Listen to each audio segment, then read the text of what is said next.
আমরা এখানে যারা আছি আমরা সবাই সবার জন্য এবং যত মানুষ আছে আমরা সবাই সবার জন্য, এটা প্রাথমিক স্লোগান। দ্বিতীয় হচ্ছে পণ্য কিনুন আয় করুন। পণ্য কিনুন আয় করুন, আমাদের মাধ্যমে পণ্য কিনুন আয় করুন। সবখানে পণ্য কিনলে কিন্তু আমাদের আয় হবে না, আমাদের মাধ্যমে আমরা পণ্য কিনবো, তাহলে আমরা আয় করতে পারবো। তার পরবর্তী হচ্ছে ঠকবো না ঠকাবো না। অর্থাৎ আমি যদি কাউকে ঠকাবার উদ্দেশ্য করে যাই সেখানে আমি নিজেই ঠকে যাবো। এই জন্য আমরা কাউকে ঠকাবো না আর আমরা নিজেরাও ঠকবো না। তারপরের অপশন হচ্ছে সাহায্য নয় প্রতিদিন কাজ। এজন্য বলা হয়েছে যে 10 টাকা একজনকে 10,000 টাকা দান করার চেয়ে 10 টাকা ইনকাম করার জন্য পথ দেখানো এটা সবচেয়ে উত্তম, এটা ইসলাম বলে। তারপরে হচ্ছে আমাদের শিশু সকলের শিশু। তাহলে আমাদের শিশু সকলের শিশু এটা কিন্তু একটা গুরুত্বপূর্ণ বিষয়, যে আমরা যদি সকলকে সকলে সমানভাবে দেখি সেটা বলা হয়েছে। আর আমাদের 5টা যে নীতিমালা, 5টা যে আইন, তার মধ্যে একটা কিন্তু আমরা সবসময়ের জন্য উপস্থাপন করে থাকি। তার মধ্যে প্রাথমিক যেটা সেটা আছে ভোক্তা অধিকার আইন 2009, সেটাকে বাস্তবায়ন করার উদ্দেশ্যেই আমরা মাঠে কাজ করব। এটা কিন্তু আমাদের সকলের মূল উদ্দেশ্য, যে এটা যদি বাস্তবায়ন হয় তার ধরুন আমরা সকলে উপকৃত হব। তার পরবর্তী আছে ভোক্তা অধিকার আইন। বাংলাদেশের ভিতরে আইন বহুত আছে, কাগজ কলমের মধ্যে আছে, কিন্তু এটা বাস্তবায়ন করার জন্য কিছু না কিছু সংখ্যক লোক আমরা যদি চেষ্টা করি তাহলে সেক্ষেত্রে বাস্তবায়ন হবে।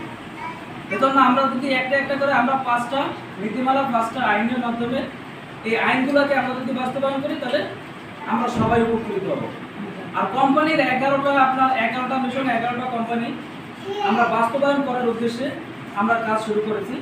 যেটা এখানে ই-কমার্স বেসড মার্কেটিং ফার্স্ট পজিশনে আছে। ই-কমার্স বেসড মার্কেটিং যেটা মোবাইল ভিত্তিক, হয়তো আমরা কিছু কিছু কার্যক্রম পরিচালনা করি, সেটা অনলাইন অফলাইনে যেভাবে আমরা কেনাকাটা করি সেটার মাধ্যমে আপনার ই-কমার্স বেসড মার্কেটিং, আইসিটি অথবা আইটি ট্রেনিং সেন্টার। এই আইটি সেক্টর এটা আমরা কিন্তু অনেকেই জানতাম না, কিন্তু এখন কিছু কিছু লোকে জানি। যেহেতু 5ই আগস্ট আমাদের যে দুর্ঘটনা দেশে হয়েছিল, আইটি সেক্টরের দায়িত্ব ছিল বলো, সে বন্ধ করে দিল, আমরা সবাই নিস্তব্ধ হয়ে গেছি, ঘুমিয়ে গেছি। কিন্তু এই ঘুমানোটা এটা যদি সরাসরি স্যাটেলাইটের মাধ্যমে, যেমন বহিরাগত বিশ্বে কিন্তু ভিপিএন কানেক্টেডের মাধ্যমে আমরা সরাসরি কানেক্টেড হতে পারি। তো এইটা যদি আমাদের বাংলাদেশে হতো আর আমরা যদি সবাই মোবাইলের মাধ্যমে কানেক্টেড হতে পারতাম, কেউ যদি ধার না থাকতে হতো, তাহলে আমরা সেই সময়টা আমরা কি সবাই অনেক কষ্টের মধ্যে ছিলাম, কেউ জানতে পারতাম যে আমাদের কি হচ্ছে, সামনে আমরা কোন পদক্ষেপের ভিতরে আছি, আমাদের ছেলে সন্তান কলেজে পড়ছে, ভার্সিটিতে পড়তেছে, তারা এখানে আন্দোলনে গেছে, আমাদের কি হয়েছে না হয়েছে এটা জানার কোনো অপশন ছিল না। 2-1টা লোক বিপিএন কানেক্ট করে জানতে পারতাম, কিন্তু বিপিএন কানেক্ট করা তাও কিন্তু অনেক ভয় দিয়েছে, এটার মাধ্যমে এইটা হতে পারে, এটার মাধ্যমে এইটা হবে, বা ওইটা দেখা যায় যে লোকেশন ট্র্যাক করে কিছু একটা করতে পারে, কিন্তু এটা একটা ভুল ধারণা।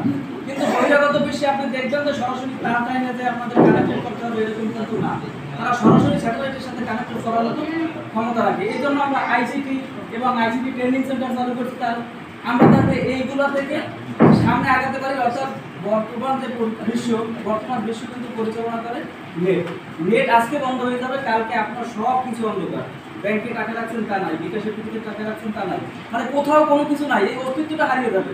অর্থাৎ এই জন্য আইসিটি আইটি বিভাগ এটা কিন্তু আমাদের খুব গুরুত্বপূর্ণ একটা বিষয়, কিন্তু সেই প্রজেক্টটাও আমাদের হাতে নেই। তারপরে আছে সুপারশপটার মাধ্যমে এটা আমরা বেশি ফোকাস করি। এটা বেশি ফোকাস করার কারণ কি? এটা বেশি ফোকাস করার কারণ হচ্ছে আমাদের মধ্যে যারা উপরে ই-কমার্স বিজনেস, তারপর আইসিটি ট্রেনিং বিভাগ, সবগুলোর মধ্যে সবাই আসতে পারবো না, কিন্তু আমরা সুপারশপের ভিতরে সবাই আসতে থাকি।